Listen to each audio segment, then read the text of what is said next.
இன்றைக்கி வந்து எங்கள் வீட்டில் சாம்பார் தூள் நாங்கள் எப்படி அரைப்போங்கிறத அளவு சொல்கிறேன். 1/2 கிலோ மல்லி,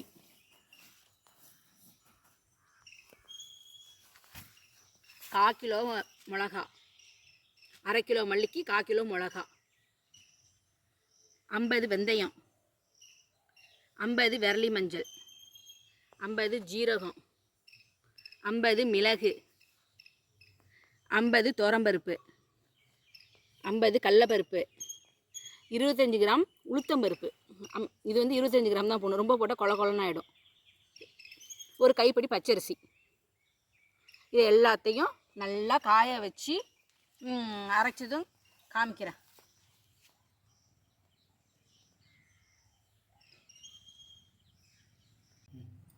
மிளகாத்தூள் வந்து ஜாமான்லாம் காய வச்சதெல்லாம் அரைச்சிட்டு வந்தாச்சு.